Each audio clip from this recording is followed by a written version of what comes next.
느헤미야 11장 1절 보겠습니다. 느헤미야 11장 1절.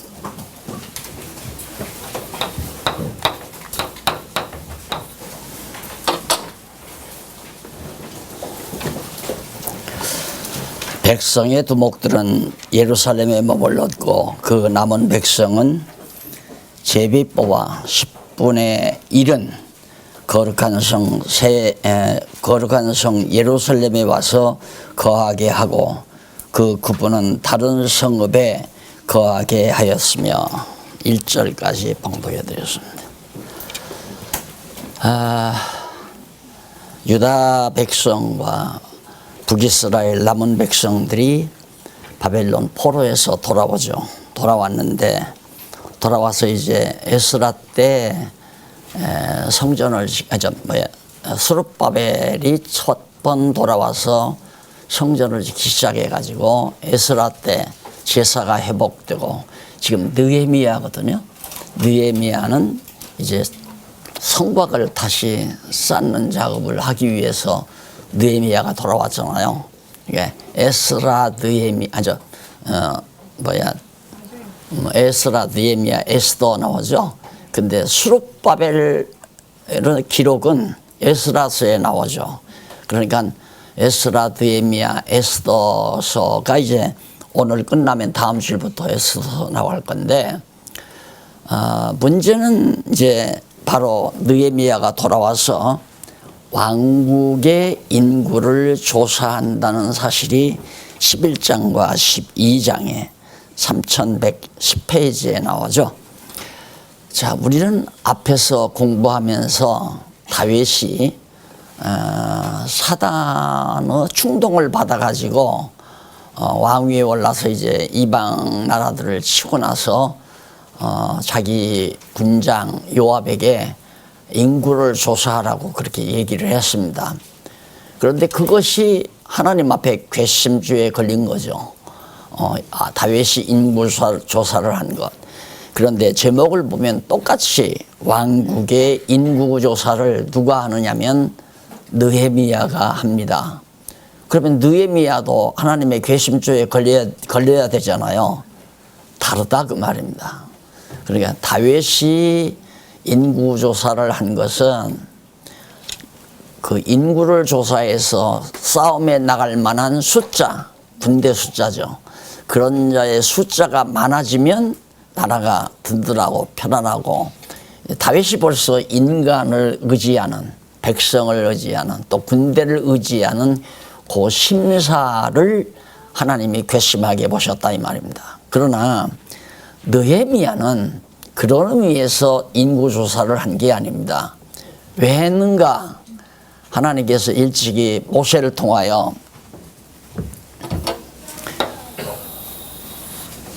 이 모세 나오잖아요. 모세를 통하여 언약하신 말씀이 다윗이죠. 다윗하고 그 다음 솔로몬 지나서 70년 포로 생활 이거 끝나고 나서 스룹바벨이 들어와 성전 짓고 에스라, 느헤미야, 에스더 나오잖아요. 느헤미야가 지금 이 부분에 나오는 거예요. 여기서 왜 인구조사를 왜 했는가? 그 조사를 해서 성경에 기록한 이유는 모세에게 언약하신 그 언약의 말씀이 하자 없이 다 이루어졌다고 하는 사실을 기록으로 확증해 놓고 있습니다.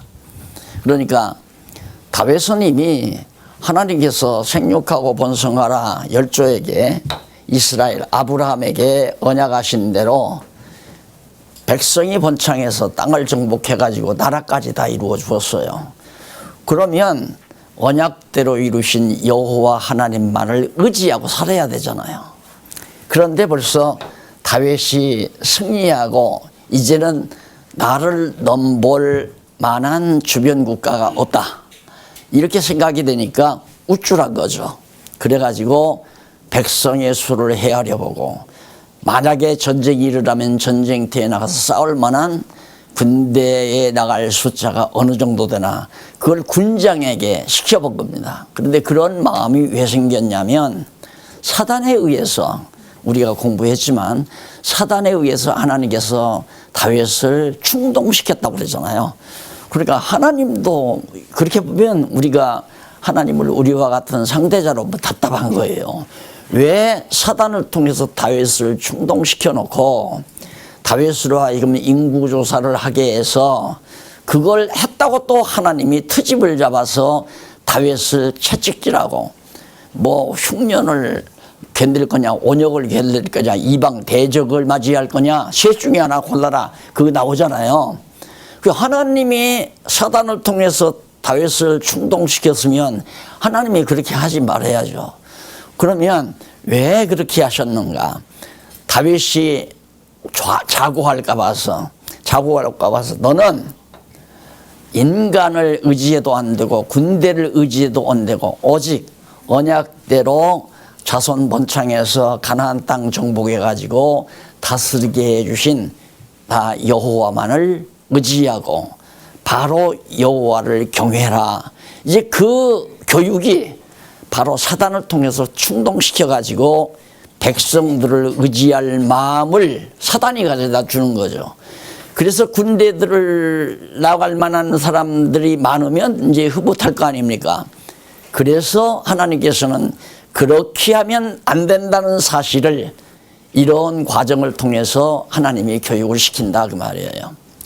그러면 그런 방법으로 교육을 시킬 때 예를 들면 우리가 참 개체적으로 참 어렵습니다. 어렵게 살았다 이거예요.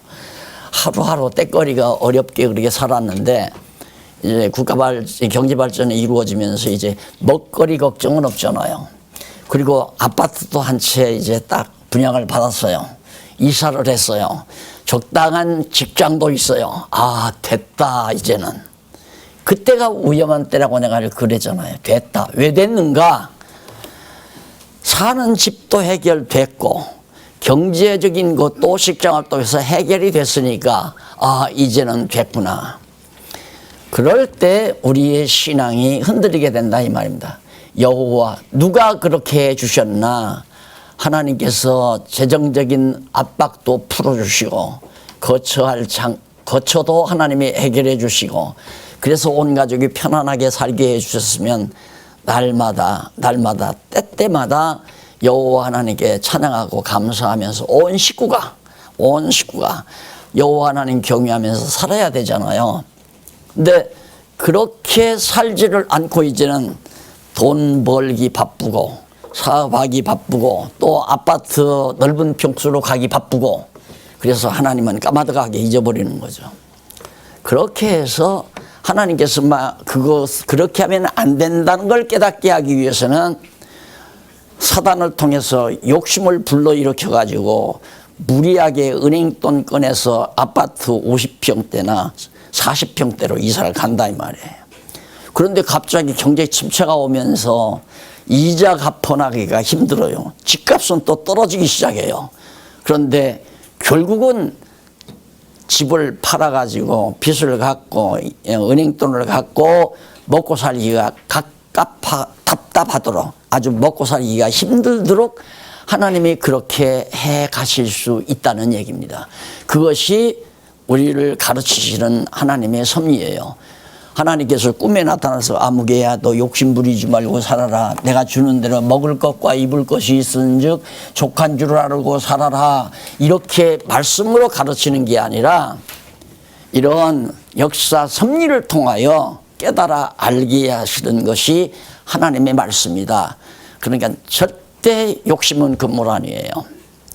그리고 야망도 금물이고 그냥 어떻게든지 남보다도 부자로 살고자 하는 것도 금물이고 다만 우리에게는 정말 이루어주신 살아계신 여호와 하나님만을 경외하면서 범사에 감사하고 사는 것이 최고로 안전한 삶의 방향이지만 우리는 육신을 쓰고 있기 때문에 육체의 소욕은 언제나 사단에게 딱 붙들려 있어요. 사단에게 매여 있다 이 말입니다. 그렇기 때문에 나를 좀 더 믿음을 키워가기 위해서는 한 번 내려갔다 올라오도록 또 한 번 연습을 시키는 것이 하나님의 교육 방법이다. 따라서 자기가 이제 알아야 돼요. 아, 이거 아마도 내가 이러다가는 내려가겠다. 감이 오잖아요. 하나님 까마득하게 잊어버려요. 여호와 하나님 그동안 살아오도록 인도해 주신 하나님은 생각도 안 나요. 그리고 정신이 없어요. 사업에만 정신이 있고 돈벌이에만 정신이 있고 생활 늘려가는 데만 정신이 있고 좋은 차 타고 재산 이제 넓은 아파트 사는 데만 정신이 있지 여호와 하나님 경외하는 데는 하나도. 그리고 돈을 더 많이 쌓아놓는 데만 정신이 돼. 그러면 하나님이 버린 자식이면 내버려 둬버려요. 내버려 두지만은 하나님이 사랑하는 백성이라면 채찍이 있어야 되잖아요. 때린다 이 말입니다. 그래서 가장 우리에게 뭐니 해도 배고팠을 때도 1순위가 뭐냐면 여호와 하나님 경외하는 거예요. 배고팠을 때도 가난했을 때도 정말 어쩔 수 없는 상황에 처해 있을 때도 역시 여호와 하나님이여 나를 죽이시면 죽을 수밖에 없고 망하게 하면 망할 수밖에 없고 흥하게 하면 흥합니다 하고 전적으로 여호와를 의지하는 것이 우리의 정상적인 태도거든요.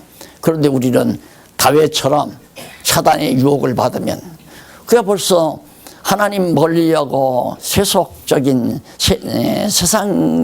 생각만 앞서게 되고 역시 세상 재물에만 관심이 있게 되면 벌써 자기는 내 육체의 소욕이 사단에게 붙들려 있다는 얘기예요. 이게 사단의 종노릇을 하는 거거든요. 결국.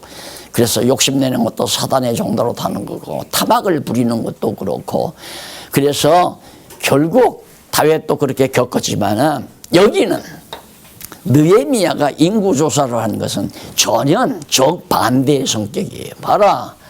모세를 통해서 언약한 말씀이 결국 그대로 너희들 이방에 다 흩었다가 다시 예루살렘에 돌아와서 성을 쌓고 집을 짓고 다 편안히 거하게 해 주신다는 그렇게 언약하신 모세의 언약이 그대로 이루어지지 않았느냐. 성전 짓고 성곽 다 쌓고 그리고 지도자들도 세우고 그러고 났으니까 할 일은 확인할 일밖에 없어요. 오늘 여기 앉아 계신 우리로 하여금 이 대목을 읽으면서 와 여기서 이때가 천년 기간 되잖아요. 모세로부터 여기 느헤미야 이 당시가 약 1000년어간이에요. 1000년 전에 언약하신 말씀을 그대로 역사 속에서 하나님이 이뤄 놓으셨단 말입니다. 내가 이렇게 얘기해도 저는 목사니까 아마 저렇게 얘기할 거야. 나는 목사이기 때문에 얘기하는 게 아니라 성경이 이러기 때문에. 그러면 제가 정말 여호와 하나님을 경외하고 사는 이유는 이렇기 때문에 여호와가 존재. 왜 이래? 존재. 맞아요. 존재. 살아계시다 이 말이야. 아, 여호와 하나님 정말 살아계시구나. 어떻게 살아계시지 않다고 말할 수가 있어요.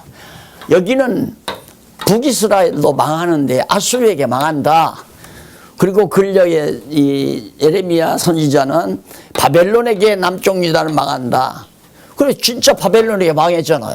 아수르에게 망했고 망했다가 다시 70년 후에 지금 돌아온 거 아닙니까? 돌아와서 성전 짓고 성곽 쌓고 지도자들 세워서 백성들을 다 다스리게 해서 어떻게 지도자들은 예루살렘이 성 안에 살고 또 제사장들이나 노래 부르는 자들 찬양대들이죠. 이런 사람들은 성 안에 살고 유다 지파 가운데 10분의 1은 이제 성 안에 와서 봉사하고 사는 거죠. 나머지는 성 밖에 예루살렘 성 밖에 있는 많은 도성들을 다시 회복해서 거기서 살도록 지도자를 세워서 다스렸다 이 말입니다.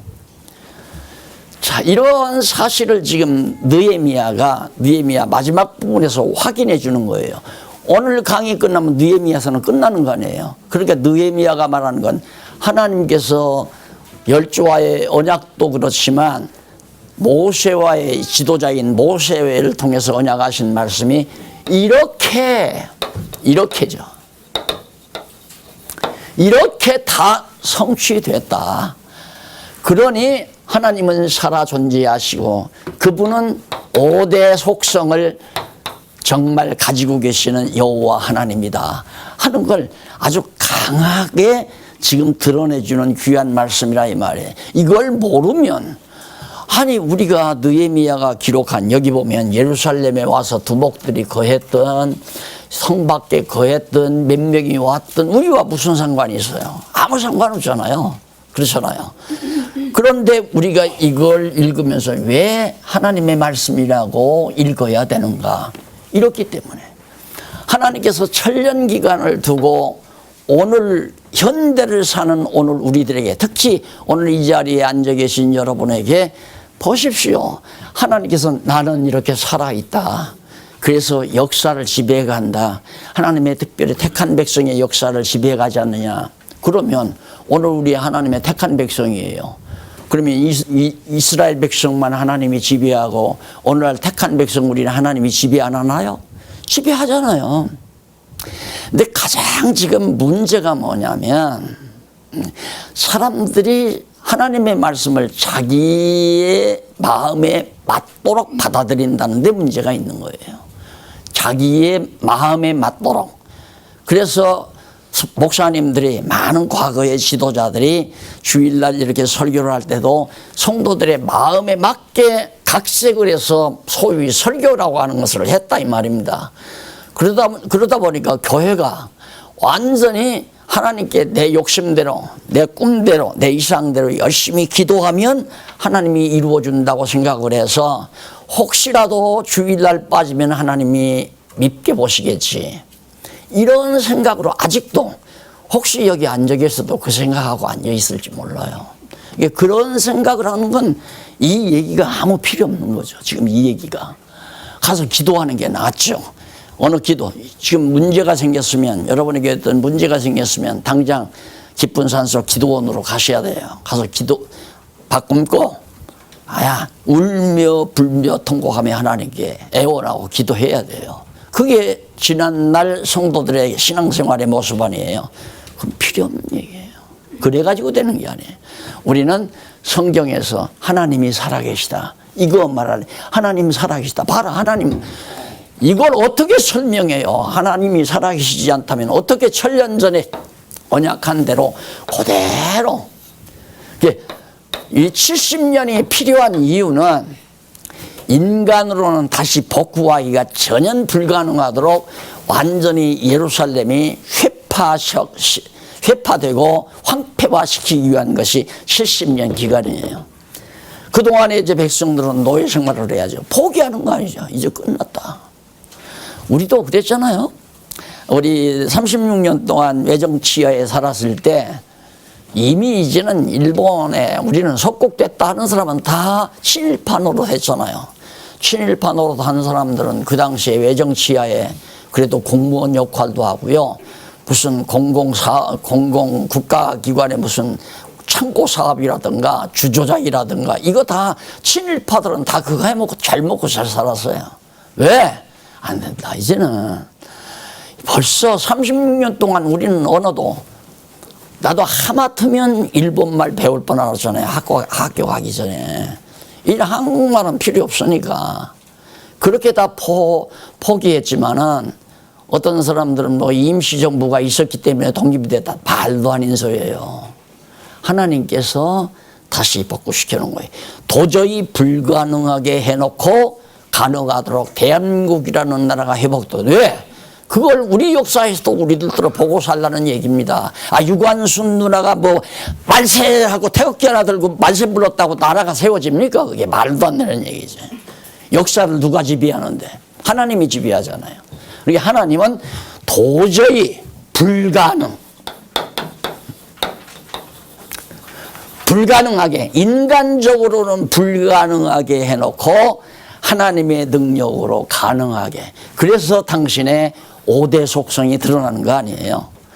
자, 이거 하나하나 읽고 얘기가 중요한 게 아니에요. 목만 자꾸 내가 아프고 오늘 또 특강 또 해달래요. 다 한 얘기 또 해야 되거든요.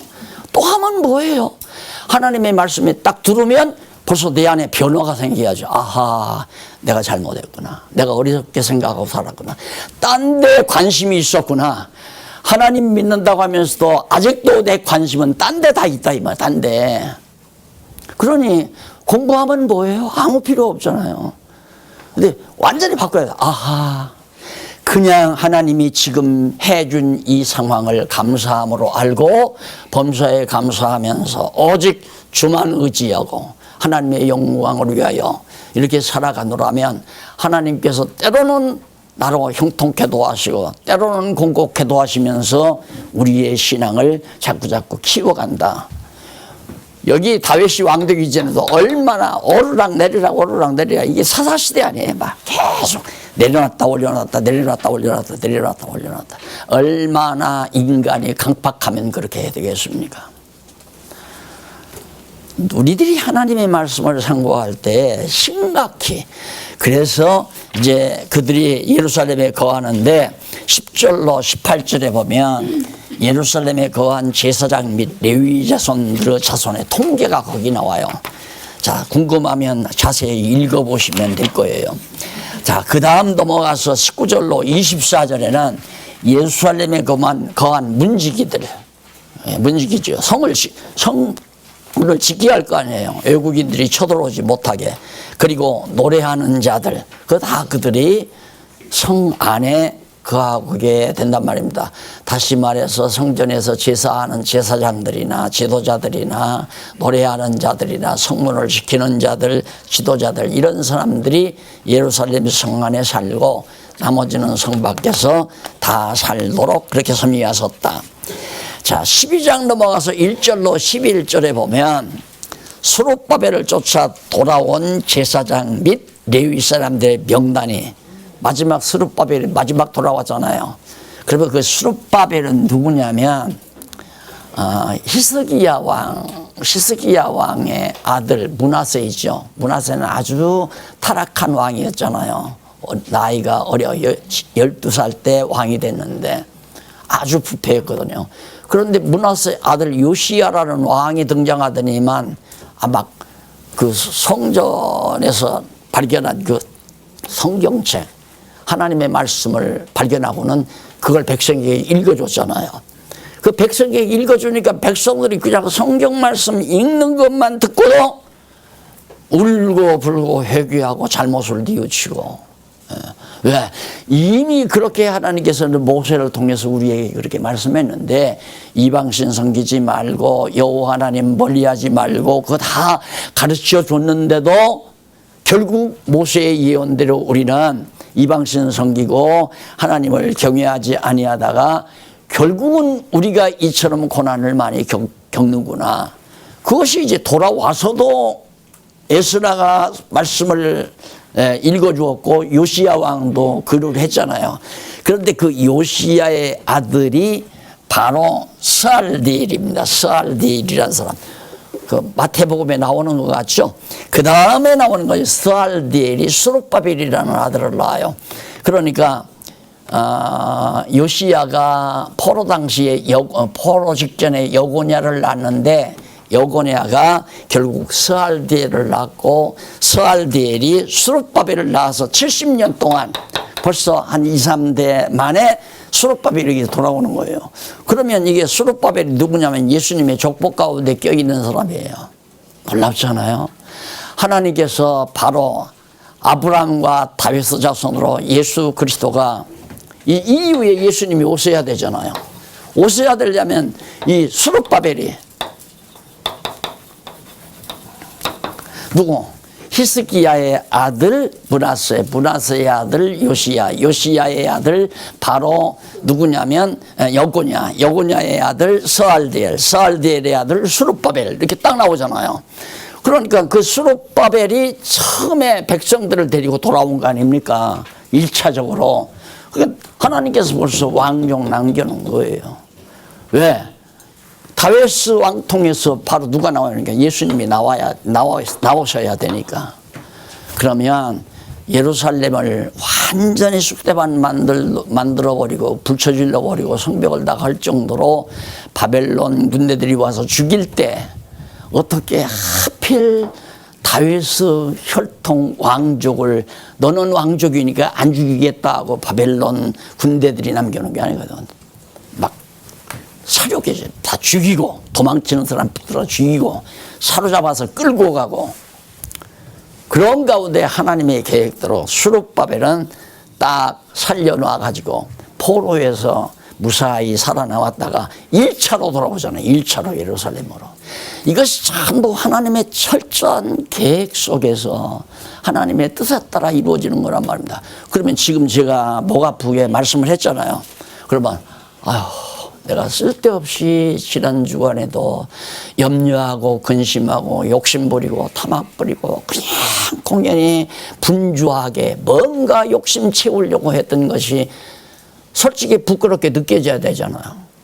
그래서 이거 다 버리고 나면 그런 욕심과 탐악, 야망 이것만 버리면 벌써 마음이 편안해지잖아요. 이렇게 돼져야 이것이 말씀이 살아서 여러분 안에서 운동하는 거란 말입니다. 오늘 강의 들어나마나 또 다음 주일날 한번 시간 있으면 잠시 왔다 가고 또 없으면 또 바쁜 분 못 오는 거지 뭐. 이런 정도라면 배우나 마나 철저히 배우셔야 돼요. 배우려면. 그래서 제가 어저께도 그런 얘기 했는데 이제는 나는 가르쳐 달라고 하면 가르쳐주고 말 안 하면 안 가르친다. 해봐야 필요 없더라고요. 나만 몸만 피곤하고. 자기는 공부를 안 하면서 내 입만 의지한다면 안 되는 거예요. 공부는 자기 스스로 해야 돼요. 자기 스스로 찾아야 돼요. 정말로 그런가. 제 말을 듣고 바울 때도 그랬잖아요. 바울이 말씀을 증거하니까 정말 하나님의 말씀이 그러한가 해서 확인하고 성경으로 확인한가. 정말 하나님의 말씀이 그러한가. 그것이 바로 바울 당시에 신사적인 사람들이었다고 그래요. 그러니까 여러분들도 오늘 이 시간 1시간 정도 내 강의 듣고 됐다 이러면 안 되죠. 확인을 하셔야 하잖아요. 정말로 그러한가. 확인해 보세요. 진짜 그래요. 그래서 허다한 많은 지도자들이 직업적으로 설교를 해요. 직업적으로. 왜? 목사의 직업이니까 직업을 유지하기 위해서는 주일날 설교를 해야 되잖아요. 그게 아주 곤욕이란 말입니다. 몇십 년 동안 하는데 한 말 또 하고 한 말 또 할 수는 없잖아요. 실력 없다고 할까 봐. 그러니까 다음 주에는 딱 벌써 주일날 딱 끝나고 나면 월요일 딱 쉬고 나면 그 다음부터 이제 몰려오는 거예요. 다음 주에는 뭔 설교를 할까. 그 이 책 저책에서 막 끌어다가 짜증기 해가지고 하면 성도들이야 모르니까 오늘 또 하나님 앞에 목사님의 설교가 뭐 옳든 그르든 그게 무슨 상관이에요. 내가 가서 눈 감고 하나님 앞에 날 좀 불쌍히 여기십시오. 죄 졌으면 용서해 주시고요. 그리고 하는 일 있는데 그것 좀 잘 봐주세요. 그러면 되죠. 그게 지난날 기독교 신앙 아니에요. 그거 아니라니까. 그거 아니에요. 절대 아니에요. 절대 아니. 지금 그 얘기가 지금 확산되죠. 절대 아니다 하는 얘기가. 망해요. 그런 식으로 직업적으로 그냥 성도들에게 이빨리게 그렇게 예수 잘 믿어서 잘 먹고 잘 살면 자기나 아무도 이 비밀을 알고 부자 되면 어떻게 해요? 나만 잘 보고 부자 돼야지. 여러분 어디 가서 노다지를 발견을 했어요. 그러면 동네에다 광고할까요? 안 해요. 모른 척하고 야밤에 어두고 할 때 그냥 자기가 혼자 가죠. 왜? 혼자 다 얻으려고. 그게 내가 하는 얘기야. 그렇게 자기가 복 빌어서 복 받을 것 같으면 자기 자식들, 자기 형제들한테 다 빌어버리지 뭐 때문에 남한테 비느냐 이 말이에요. 말이 안 되잖아요. 예, 여러분 성경은 지금 이거예요. 내가 항상 강의할 때마다 이 선을 긋는 이유는 이걸 선을 안 그으면 긋지 않으면 성경의 본뜻을 말할 수가 없어요. 지금 가깝게 얘기한 것이 모세예요. 더 나아가면 아브라함에게, 더 나아가면 아담에게, 아담에게, 더 나가면 영원전 하나님의 작정, 이게 하나님의 영원하신 작정 선미에 따라서 이대로 지금 이것도 영원 전에 하나님께서 다 작정하신 대로 역사가 진행된다 이 말이에요. 그러면 여기 무거운 짐 푹 꺼져버려야죠. 아, 쓸데없는 짓만 하고 살았구나. 쓸데없는 짓만 하고 살았구나. 사람들이 욕심대로 될 것 같으면 이 세상 정말 아마 전부 부자 안 된 사람 없을 거예요. 전부 돈이니까 돈. 목사도 돈, 다 의사도 돈, 정치인도 돈. 돈이 전부 목적이니까 전부 부자로 살 거 아니에요. 그거 안 돼요. 그거. 그래서 우리가 하나님 살아계신 걸 알고 산다는 것이 얼마나 놀라운가. 그 많은 사람 죽는데 어떻게 스룹바벨이 태어나도록 다윗의 자손으로 예수가 출생하기 위해서 이거 하나님이 살려놔야 되잖아요. 그래야 스룹바벨의 후손에서 예수가 출생하니까 예수님이 출생해야 우리들의 죄를 대신해서 감당할 거 아니에요. 그 다음 12장 12절로 26절 보면 요야김 때에 제사장과 레위자 손으로 족장된 자들의 명단이 나와요. 다 필요한 사람 다 남아있잖아요. 족장도 남아있고 제사장, 하나님 앞에 하나님 섬겨야 되는데 제사장도 있어야 되잖아요.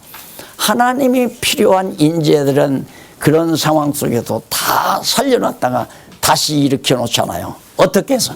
도저히 인간적인 능력으로는 불가능하게 해놓고 강팍할수록 더 그렇습니다. 자기가 아직 나는 암만 말씀 들어도 난 도저히 믿어지지도 않고 내 마음에 변화도 없더라.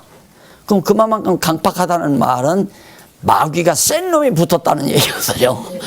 마귀가 아주 악바울이 이게 센 놈이 붙어가지고 꼭 붙들어가지고 박용기 너 암만 목 터지게 해봤자 쓸데없는 소리다. 빨리 끝내라. 나가서 볼 일 있으니까 빨리 그냥 맨바디 듣고 얼굴 도장 찍으러 나왔으니까 잠깐 도장 찍고 갈 테니까 끝내라. 그런 심정이 지금 교인들 대부분의 모든 교인들이 다 그래요. 그래서 설교 제일 간단하게 하는 목사가 인기가 좋잖아요.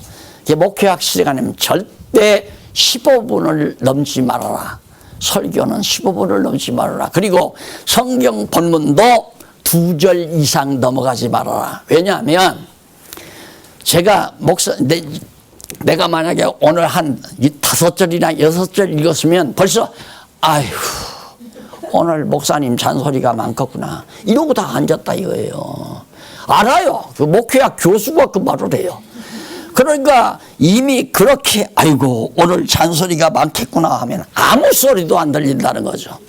예, 짧은 성경 구절 한번 간단하게 아유 야 오늘 목사님 하면 심플하게 하신 거예요. 뭔 얘기하나 하고 귀를 기울인다는 거죠. 맞잖아요.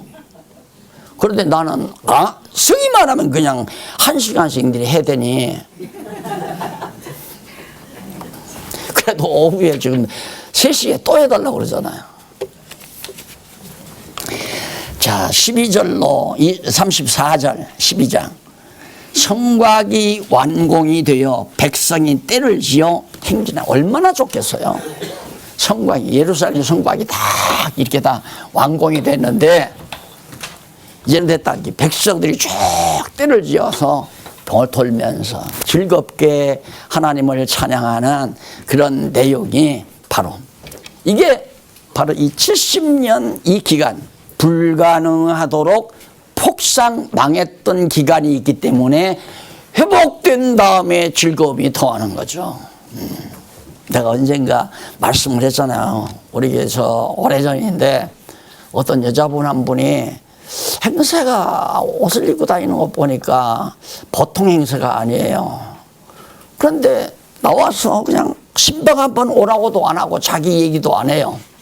네, 한 몇 년 지나니까 목사님 한번 저희 집에 오세요. 갔더니만 저 방학동 저쪽 지나서 지하방에서 살더라고요. 그 지하도 도로변에 창문이 이렇게 조그만 창문이 났어요. 그 방에서 한 칸에서 다 살아요. 세 식구가 네 식구인가가. 그러면서 얘기를 하더라고요. 제가요 유경수하고 친구였어요. 시간만 나면 유경수 여사하고 나오라고 해서 백화점 쇼핑하러 다니고 고급 물건 있으면 같이 사고 뭐 그러면서 살았던 거예요. 그런 양반이 어떻게 그렇게 나와? 그래서 당신이 그때야 깨닫고 신앙생활하기 시작했다고. 그러면서 나한테 눈물 먹으면서 그 얘기를 해요. 목사님, 이제 하나님께서 15평짜리 아파트만 하나 줘도 여할이 없겠어요. 잘났다, 내 속.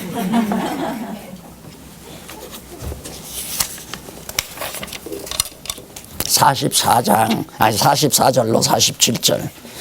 느헤미야가 사람을 세워 예물을 거두 곳간에, 이제 성전을 지으려니까 곳간이 잘못 사용돼 가지고 있으니까 전부 곳간을 비우고 거기다가 이제 제사장들이 먹고 하면서 하나님 앞에 제물 드릴 그런 예물들을 갖다 채워놓는 곳간을 다 느헤미야가 가져다 놨어요.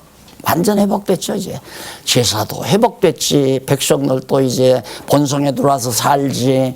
그리고 정말 지도자들을 세워서 백성들을 치리하지. 아직 왕은 안 세워졌지만, 왜? 스룹바벨이 살아나와 있기 때문에 그 자손을 통해서 이제 만왕의 왕 되신 유대인의 왕이신 예수 그리스도가 태어날 거 아니에요. 몇백 년 지나고 나면.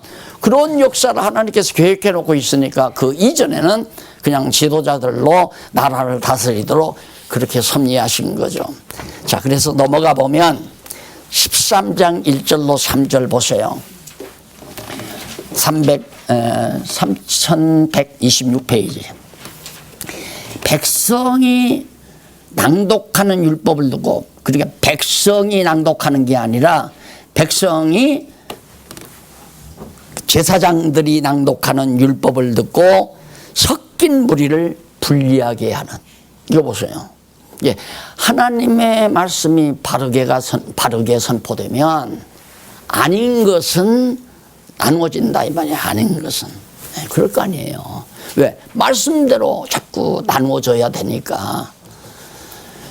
그래서 교회 정치도 마찬가지. 이 이스라엘 이 회복된 예루살렘 정치가 하나님 말씀 낭독해 주는 거예요. 성경 낭독해 주니까 불결한 자와 하나님의 거룩한 백성이 딱 분류해서 나누어져 가지고 정리가 되잖아요. 마찬가지로 우리 우리 심령 안에도 하나님의 말씀이 들어오면 잘못 생각하고 사는 내 생각과 잘못 생각하는 내 생각과 올바로 말씀대로 생각하는 생각이 딱 분리가 되죠. 그러다 보면 이제 하나님께서 나를 이끌어주면 말씀대로 생활이 바뀌잖아요. 아, 하나님 중심한 생활, 하나님 제일 중심한 생활, 이걸로 딱 자기 생활이 바뀌면 그렇게 제일주의로 살지 아니하는 사람하고는 자연히 멀어져 버리는 거죠. 하나님의 말씀이 살아 움직여야. 그러니까 저는 교회 통치를 무슨 조직을 짜가지고 행정력으로 통치하는 게 아니고요.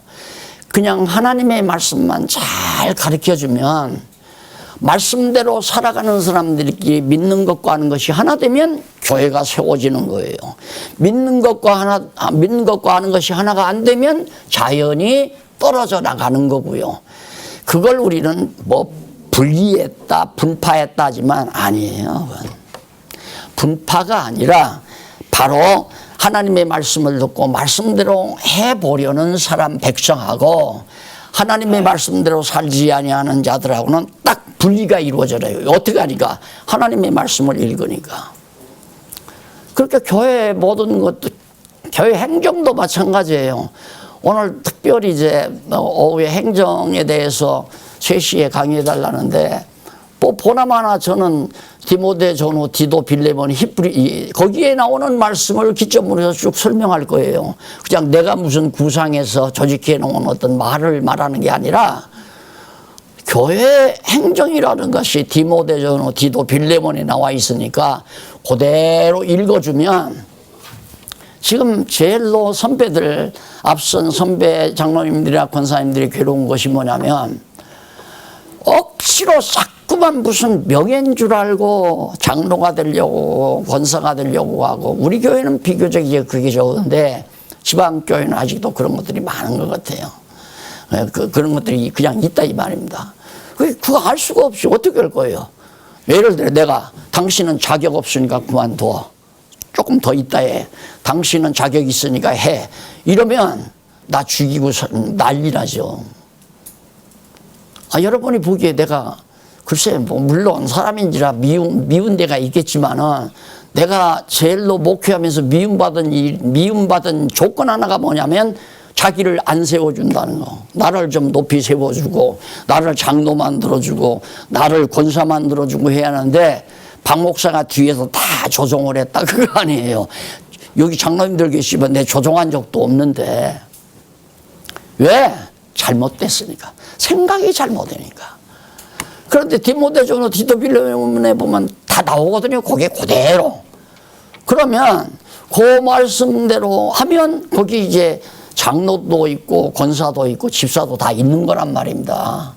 다만 많은 성도들에게 알려지지를 않은 것뿐이지 그 알려주는 일이 바로 우리 기지협에서 하는 일 아니에요. 알려주는 일이. 그런데 뭐 혹시라도 잘못돼가지고 됐다면 언제도 결국에는 일하지 아니하는 장로, 일 없는 권사, 무임장로라고 하잖아요. 무임장로, 무임권사, 휴직권사, 휴직장로 이렇게 자연스럽게 자기가 일 안 하면 아닌 거죠. 안 그래요? 내가 장로인데 내가 지금 성경을 가르치는 교사인데 오늘 가르치는 이 시간에 안 나왔다. 나 하기 싫으니까 나 안 할래. 그러면 너 쉬어. 내가 나가서 할래. 그리고 홍 장로님이 나와서 할지 어떻게 알아요? 안 그래요? 하는 사람이 가르치는 자죠. 나 안 나오니까 홍 장로님이 와서 했다면 홍 장로님이 교사죠. 일을 해야 장로고 일을 해야 권사지. 일 안 하면 뭐 내가 너 장로 하라 한다고 뭐 손 한 번 얹어주면 장로고 손 안 얹어주면 장로 아니고 그런 법이 성경에 어디 있어요? 아무 데도 없어요.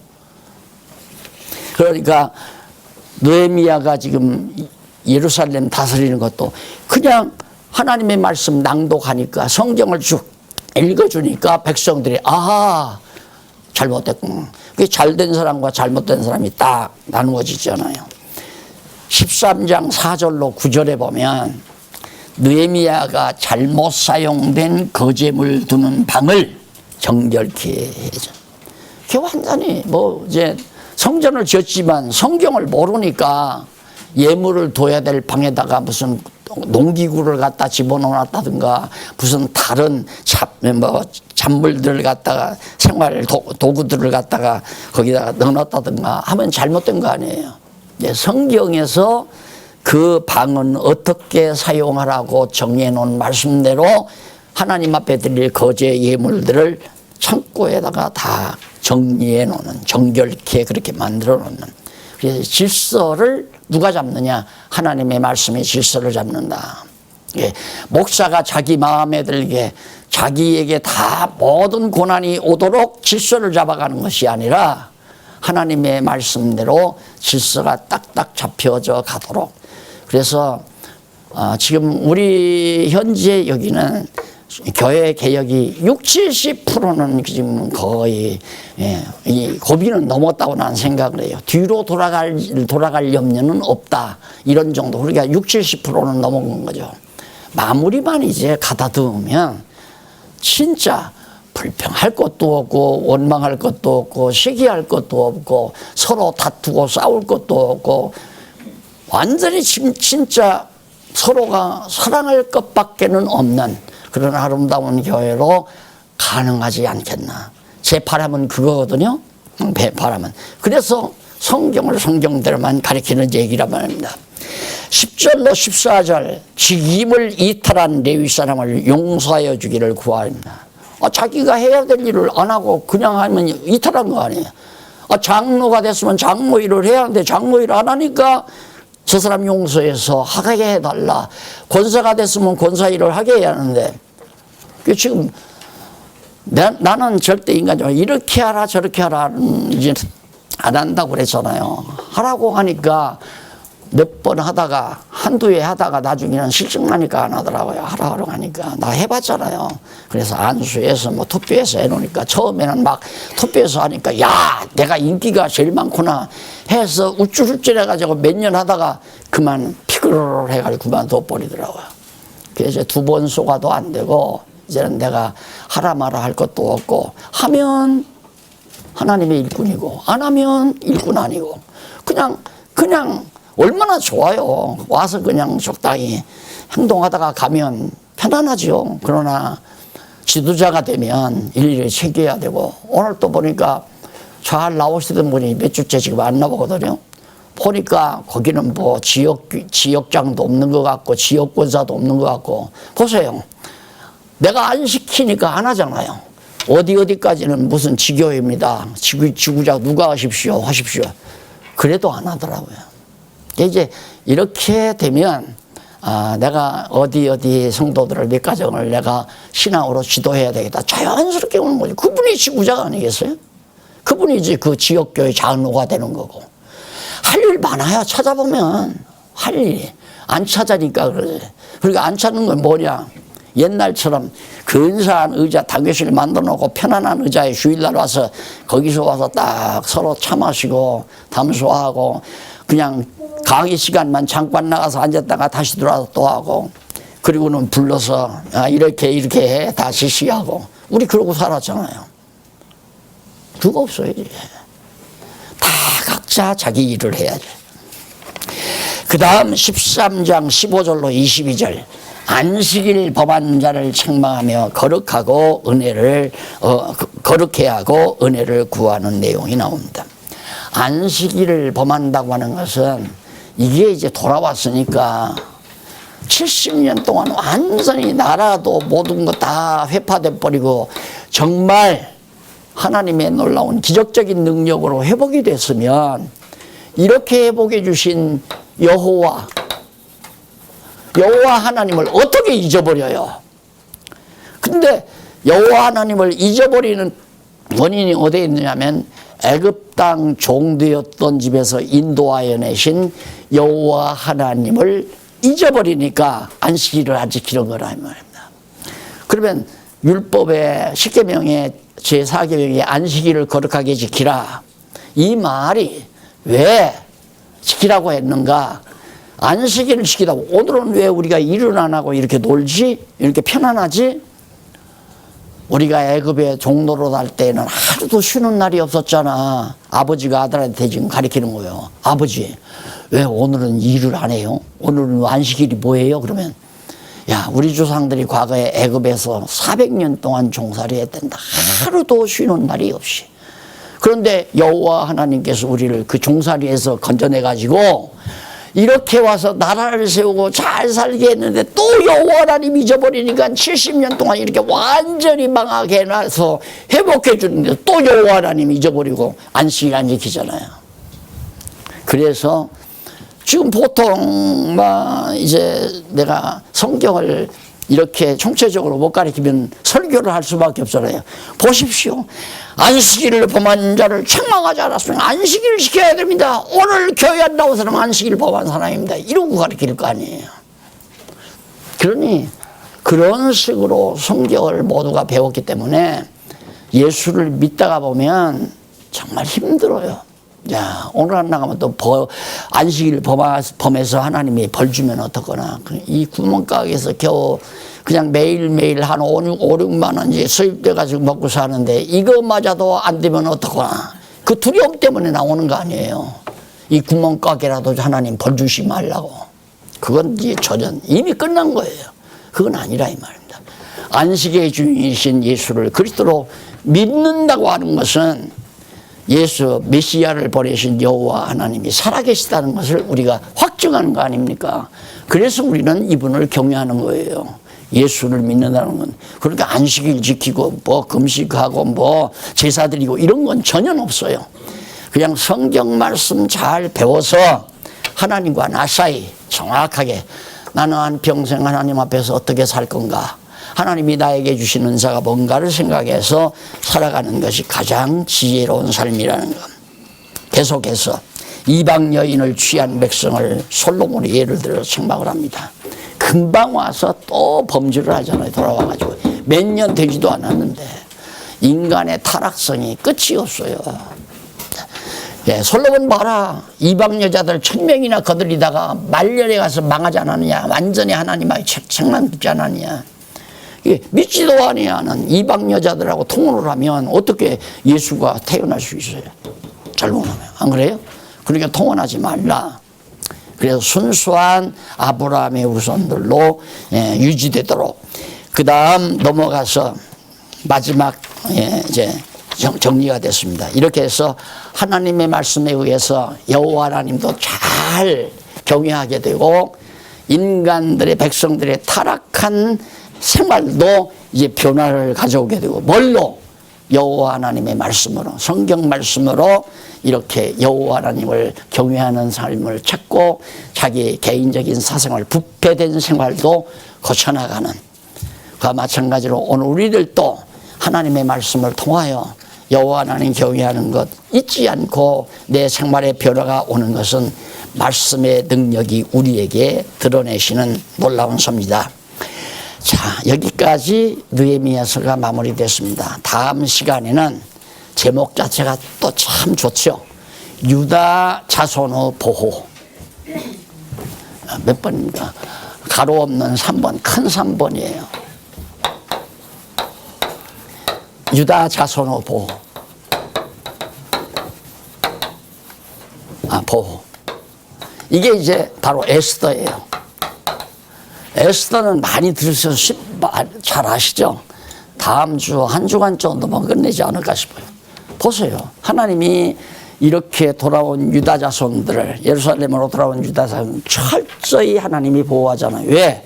결국은 그 유다 자손에게서로부터 만왕의 왕 되신 예수 그리스도가 출생하게 하기 위한 하나님의 철저한 계획에서 맞습니다. 오늘 우리들도 하나님이 나를 어떻게 남은 여생 쓰실 건가를 계획해 놓으셨으면 우리 절대 아주 멸하지 않아요. 반드시 회복시키시고 보호하시고 이끌어 가시는 전능자 하나님이 확실히 살아계시다. 5대 속성을 지니고 나 모든 삶과 생활과 생각을 주도해 간다는 그런 확고한 믿음이 우리의 생활의 변화를 가져오는 것을 다시 한 번 더 기억하시면서 오늘 강의를 여기서 마무리합니다. 기도하십시다. 살아계신 하나님 아버지, 모든 만사 만물을 하나님의 뜻을 이루시기 위해서 섭리해 가는 줄 압니다. 오늘을 사는 우리들의 삶도 내 뜻을 위해서가 아니라 하나님의 정하신 뜻을 이루기 위하여 나를 낮추기도 하고 높이기도 하고 부욕해도 하시고 가난하게도 하시고 또 뿐만 아니라 권고하게도 하시고 형통하게 하시면서 하나님께서 정하신 뜻을 이루어가는 줄 오늘 또 다시 한번 저희들이 말씀을 통해서 확인했사오니 꼭 기억나야 할 때 기억나게 해 주시옵소서. 예수님 이름으로 기도드립니다. 아멘.